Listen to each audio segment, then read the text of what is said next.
Hello, everyone. Welcome to Development Palates. I'm Aaron Loomis coming to you from the Drew Estate Studio. With me today is Jiunn Liu, Seth Geist, John McTavish. How you guys doing tonight? Looking at beaches in Alberta. Yep, No not such wear the no mask such thing really. anymore. We got No. mountains, we got prairie land, we got cowboys, we got beef. Not a lot of beaches. You got beaches off of Lake Athabasca. You got bitches. Nothing like a nice mountain fed freezing cold lake to really get you in the summer mood. Yeah, there's nothing up there, man. No, it's good fishing, Just but you don't no want to be suntanning. beaches. No beaches, just a bunch of pale bitches. You know what I'm You think saying? there's probably bears. I don't know that I do actually. I don't. Fort Oh wait, because we're pasty. No, I got it. There's nothing even at the fort. Yeah, I was trying to make a Maybe. rhyme. That's good. All right.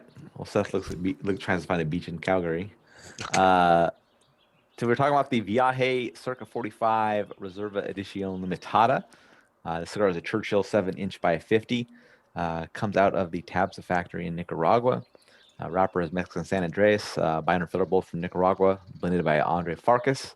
Price point is $13.20. The cigar was released in February of 2021. So with all that out of the way, June, what was your overall experience like with this cigar? This was no good cigar. This is no bueno. This is never buy again. This is average, but June claims high score because that's what I do. But to talk about the exact cigar, I felt like it was just like, man, you smoke something like this, and being this large of a cigar, you kind of go, man, it's a 7x50. The first light, smoke it, and you're like, man, this is terrible. So it was very muddled. It's like this general blob of cedar minerals, baking spices, very earth driven, and then it goes from that to like just mundane and just I think my palate just after a while just kind of got used to the muddled mundane aspect of it. You just kind of like smoke it just to smoke it, and then you try to find something good in life, like look at this blue smoke that's around the air, right? Or you listen to some good music, you're like, I really like this song, you know. And that's basically, yeah, that's how it felt. All right, Seth, what were your thoughts on it? Yeah, I mean, listen, the first third it started out, it was pretty average. It had, like these rich earth. I was getting some spice, some nuts. And I was like, man, this cigar could go either way. But I kind of thought it would go downhill, and sure and behold, it did. I mean, with just terrible construction and burn throughout, I started getting some mineral qualities and metallic and sharp pepper. It was pretty painful. Yeah, it was rough at the end. All right, John, what were your thoughts? Well, June said muddled. I said a cacophony of disharmony because it was just there's flavors, but none of them particularly came together in a pleasant way. I was kind of in the same way. My palate was just being overwhelmed by mediocrity halfway through the first third. So, really 20 minutes in, 25 minutes in, I was like, thank goodness this is 7x50 because I'd hate for me to experience this, in 45 minutes. You really got to just suffer through it. So, the first third was pretty average. I mean, there's a lot of flavors going on, but like I said, they're just really discordant. Didn't come together. Second third was really wood forward, dry cedar, lot earth on the palate, a lot of wood on the palate. It's not bad. It's not something I want to smoke. And then, man, the last third, I can't recall the last time I had anything out of Tabsa that was, well, that's not true. I can't recall, but it's been a little while. It was not a good last third. It was just wood and dry cedar really drawing in the palate, and then the earthiness it was just like smoking dirt. And Seth kind of alluded to the construction. I don't know how you guys felt, but the burn was good. My draw was just whack from the very start. It was like tight, like super super tight. It opened up, but it opened up to like average, and I was like, this is like $13.20. I'm like, and you had a janky draw on it, and the flavors. I was like, oh man, this is not. Yeah, hey, you shouldn't expect anything good construction wise. I guess I'm expecting a lot out of Tabsa, but maybe I should lower that bar. Aaron, walk us through your experience. I thought the flavor profile was pretty monotonous. The damp wood and earth reminded me of some of the early Viajes that I had smoked when they just kind of like always remained really wet. closed head, closed foot. You just couldn't get the moisture out of it. Kind of reminded me of back in those days. But you guys had already talked about some of the construction issues, but along with the burn issues and the tight draw I had, it just wasn't a good combination overall. And with this being a limited version in the particular line, it kind of intrigues me to try one of the other Reserva Vitolas that are in this line. That's not the Edition Limitada, just to see how it compares.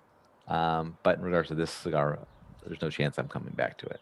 So, getting the scores, we'll start at the top with Jiunn at 5.55. John was next at 4.95. Seth gave it a 4.40. I gave it a 4.08. So, Jiunn, how'd that 5.55 matchup for you? 5.55 is no good. It's not revisiting. Just moving on. All right, John, 4.95. Yeah, that's pretty representative. Is a below average flavor profile, and construction. The janky construction takes it below 5 for sure. We'll talk more about after the scores. All right, Seth, 4.40. Yeah, I wager everything. And what is bad? My 4.08 matches up pretty well. I mean, it was pretty much a subpar flavor profile. Construction was borderline. Overall, it was just not a fun time. So it matched up perfectly. Final thoughts? Yeah, I didn't touch on the limitada aspect, but I mean, gosh, is that ever embarrassing for a cigar release to have a limitada that's this disappointing? I mean, it's so disappointing. I'm not sure I would smoke a different size of this line to compare, unless it was free, and then maybe I could just pitch it after the first third disappointed me, then I'd feel good about it. But when you pay for something like this, which we do, it's you kind of want your money back. Well, I mean, listen, at least he's joining the club of producing a really crappy limitada. So, True. all he has to do now is after it is being incredibly terrible, make it regular production and have people buy it more often. Yep. Yeah, there's two Reservas in this line, and there's this Edition Limitada, and I was like, let me shoot for the Edition Limitada. That's gonna be the best one of the bunch, right? I probably picked the wrong one. How many Viajes have we gone through, man? Too many. A fair amount. Too many. But every single one, we have not liked one of them within the last year and a half ish. Yeah, but Yeah. Listen, we've done that with a lot of brands too, man. Yeah. I mean, how many? This thing's out of Topsa. How many bad cigars have we reviewed out of Topsa? And yet we keep poking stuff out of Topsa. But I don't know that we've reviewed this many cigars from a single company in the last 14, 15 months that have consistently not delivered, to the point where it's like, to not use a baseball metaphor because I'm not a baseball guy, but that's the coach is coming off the bench and tapping you on the shoulder. It's like you go into the bench. We're going to bench you for a little while because your performance is so disappointing. I just can't take any more disappointment from Viaje at this point. There you go. Anything else? No. I think we covered it pretty good. All right. If you just catch this video on YouTube, be sure to subscribe to us. But also check out the full written review on the website, developmentpalace.com. Follow us on the social media channels, and you can catch all of our review recaps on podcasts, so iTunes, Google Play, and Podbean. Thank you for tuning in. We will catch you on the next one. Edición Limitada.